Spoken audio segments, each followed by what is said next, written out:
ಕಾರವಾರ ನಗರದ ಹೂವಿನ ಚೌಕದ ಬಳಿ ಇರುವ ಹಳೆ ತರಕಾರಿ ಮಾರುಕಟ್ಟೆ ಕಟ್ಟಡ ಕೆಡವಿ ಹೊಸ ಕಟ್ಟಡ ನಿರ್ಮಾಣಕ್ಕೆ ಸಿದ್ಧತೆ ನಡೆದಿದೆ.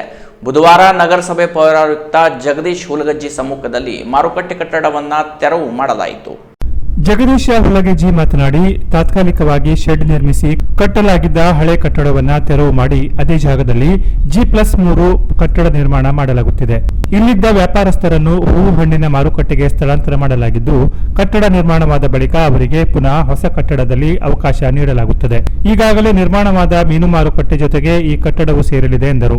ಅಧ್ಯಕ್ಷ ರವಿರಾಜ್ ಅಂಕೋಲೇಕರ್ ಮಾತನಾಡಿ, ನಗರೋತ್ಥಾನ 4ನೇ ಹಂತದ ಅನುದಾನದಲ್ಲಿ ಹೊಸ ವಾಣಿಜ್ಯ ಮಳಿಗೆ ನಿರ್ಮಾಣ ಮಾಡಲಾಗುತ್ತಿದೆ. ಹೀಗಾಗಿ ಹಳೆ ಕಟ್ಟಡವನ್ನು ತೆರವು ಮಾಡಲಾಗಿದ್ದು, ಆದಷ್ಟು ಶೀಘ್ರದಲ್ಲಿ ಕಾಮಗಾರಿ ಪ್ರಾರಂಭಿಸಿ ಕಟ್ಟಡ ಪೂರ್ಣಗೊಳಿಸಲಾಗುತ್ತದೆ ಎಂದರು. ಬೆಳಗಿಂದ ವೆಜಿಟೇಬಲ್ ಮಾರ್ಕೆಟ್ ಅಂತ ಖುಲ್ಲಾಪಡಿಸಲಿಕ್ಕೆ ಕಾಮಗಾರಿ ಚಾಲೂ ಮಾಡಿದರೆ, ನಮ್ಮ ನಗರೋತ್ಥಾನ 4ನೇ ಹಂತದಲ್ಲಿ ಒಂದು 5 ಕೋಟಿ ಅನುದಾನ ಏನು ಬಂದಿದೆ, ಅದು ಇವತ್ತು ಇಲ್ಲಿ ಒಂದು ಒಳ್ಳೆ ರೀತಿಯಲ್ಲಿ ಒಂದು 1+2 G+2 ಒಂದು ಕಟ್ಟಡ ನಿರ್ಮಾಣ ಆಗ್ತಾಯಿದೆ. ಅದಕ್ಕಾಗಿ ಇವರೆಲ್ಲ ತರಕಾರಿ ಮಾಡಿದವರಿಗೆ ನಾವು ಅಲ್ಲಿ ಕೋರ್ಟ್ ರೋಡಲ್ಲಿ ತಾತ್ಕಾಲಿಕವಾಗಿ ಶಿಫ್ಟ್ ಮಾಡಬೇಕಿದ್ದಾರೆ, ಹೂವಂಪ ಮಾರ್ಕೆಟ್ ಹತ್ರ.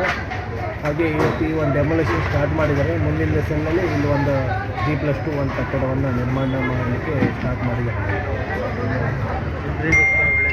ಇಲ್ಲಿ ತರಕಾರಿ ಮಾರ್ಕೆಟ್ ಜಾಗದಲ್ಲಿ ಹೊಸ ತರಕಾರಿ ಮಾರುಕಟ್ಟೆ, ಅದರ ಮೇಲೆ G+3 ಅಂದರೆ ಕಮರ್ಷಿಯಲ್ ಕಾಂಪ್ಲೆಕ್ಸನ್ನು ಕಟ್ಟೋದ್ರಿಂದ ಈಗಿದ್ದಂಥ ಇವ್ರನ್ನೆಲ್ಲ ತೆರವುಗೊಳಿಸಲಿಕ್ಕೆ ಈಗ ಮಾಡ್ತಾಯಿದ್ದೀವಿ. ತೆರವುಗೊಳಿಸಿ ಇವ್ರಿಗೆ ಜಾಗನ ನಮ್ಮ ಹೂವನ್ನು ಮಾರುಕಟ್ಟೆ ಜಾಗೆಯಲ್ಲಿ ಆಲ್ರೆಡಿ ಇವ್ರಿಗೆ ಜಾಗ ಮಾಡಿಕೊಟ್ಟಿದ್ದೀವಿ.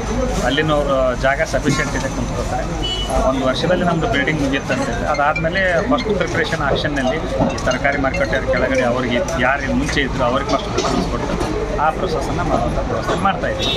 ಹಾಗಾಗಿ ಯಾವುದೇ ತೊಂದರೆ ಇಲ್ಲ. ಅವ್ರ ಜೊತೆ ಎಲ್ಲರ ಜೊತೆ ಕೂತ್ಕೊಂಡು ಶಾಂತ ರೀತಿಯಿಂದಲೇ ಇದನ್ನೆಲ್ಲ ಕಾರ್ಯಕ್ರಮ ನಾವು ಮಾಡ್ತಾಯಿದ್ದೀವಿ. ಈಗ ಹೂವು ಮತ್ತು ಹಣ್ಣು ಮಾರುಕಟ್ಟೆ ಏನಿತ್ತಲ್ಲ, ಅಲ್ಲಿ ಯಾರೋ ಕುಂತ್ಕೊಂಡಿದ್ದರು, ಅಲ್ಲಿ ಜಾಗ ಕೊಟ್ಟಿದ್ವಿ. ಇನ್ನೂ ಕೆಲವೊಂದಿಷ್ಟು ಜನ ಹೊರಗಡೆ ಕೂತವರು ಕೂಡ ಅಲ್ಲೇ ಬರ್ತೀವಿ ಅಂತ ಹೇಳಿದರು. ಅಲ್ಲೇ ಅವ್ರಿಗೂ ಕೂಡ ಜಾಗನ ಸೆಟ್ ಮಾಡಿ ಕೊಡ್ತಾ ಇದ್ದೀವಿ. ಅಲ್ಲೇ ಸಫಿಷಿಯೆಂಟ್ ಜಾಗನೂ ಇದೆ. Canara plus news, Karwar.